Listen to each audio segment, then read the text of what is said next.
We begin tonight with an announcement from the President of the United States. Not this one, I mean the last one. For years, my administration has been calling on Congress to expand domestic oil production. Unfortunately, Democrats on Capitol Hill have rejected virtually every proposal. One of the most important steps we can take to expand American oil production is to increase access to offshore exploration on the outer continental shelf, or what's called the OCS. Today, I've issued a memorandum to lift the executive prohibition on oil exploration in the OCS. That was President George W. Bush in July 2008, lifting the presidential ban on offshore oil drilling in the outer continental shelf. It was a presidential ban that had been first put in place by President Bush's dad in 1990 after the big Exxon Valdez disaster in Alaska. Here was why Bush II said he was lifting the drilling ban of Bush I. Advances in technology have made it possible to conduct oil exploration in the OCS that is out of sight, protects coral reefs and habitats, and protects against oil spills.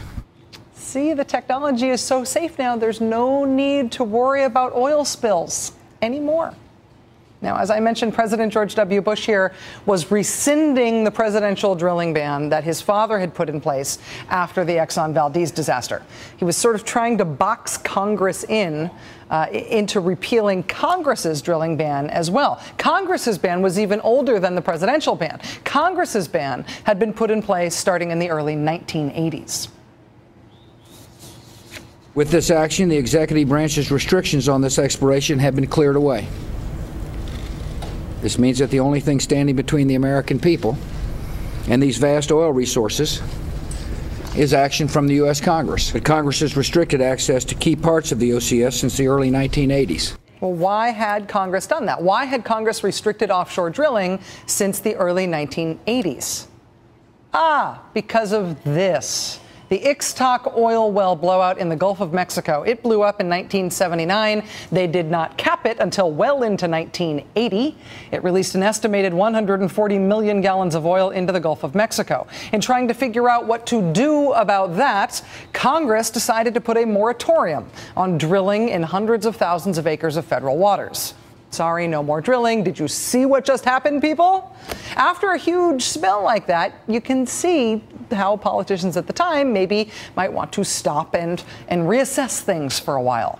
After the big Ixtoc disaster, that's what Congress did. After the big Exxon Valdez disaster, that's what the first President Bush did. And after the most recent BP oil disaster in the Gulf, that's what President Obama has done, implementing a 6-month moratorium on deepwater oil drilling. Moratoriums on drilling are what we have done in the past to respond to big oil disasters.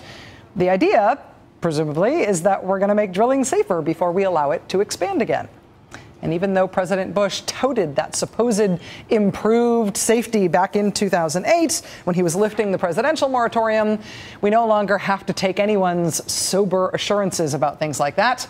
That issue has now been factually, conclusively settled. The oil industry in 2010 is proving conclusively, day after every single freaking day, that what they do is really not safe, that they are routinely drilling at depths where they have no idea how to respond if anything goes wrong. They admit it now, in word and in deed, every single day.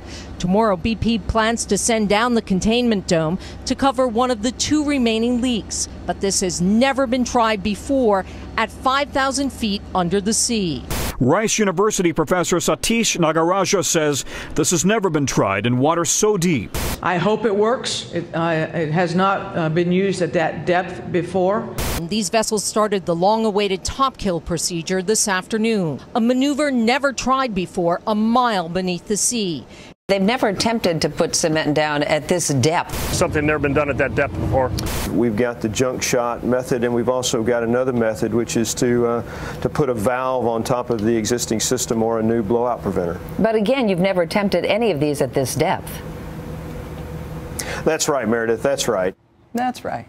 All of the techniques, the ones that sound good, the ones that sound dumb, the ones that sound made up, all of them that have been tried so far to stop the Deepwater Horizon BP oil disaster, all of them have never been tried before at this depth.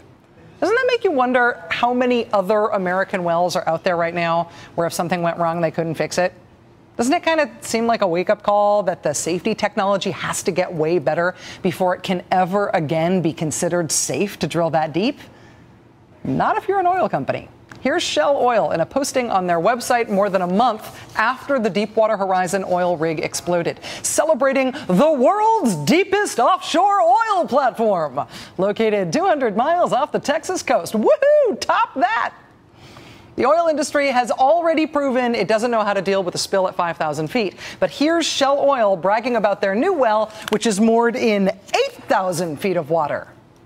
Hey, Ayn Rand fans. Hey, libertarians, if you were counting on the industry to police itself in the wake of the BP disaster, this is what that looks like. This BP oil disaster may have spooked all of us watching it at home, but it clearly has not spooked the industry.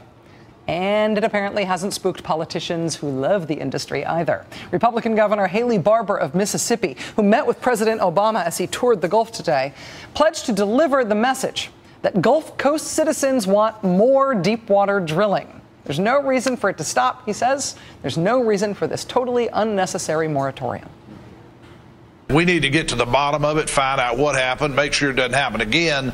But I think it is very reasonable to continue to drill. Don't you love this, we need to get to the bottom of this thing? We need to find out what happened. Here's a hint, Governor. The well blew out 5,000 feet below sea level, so they can't fix it. Oil companies don't know how to fix it when something goes wrong in really deep water, turns out, which is maybe why they should have to figure that stuff out before they keep drilling in really deep water.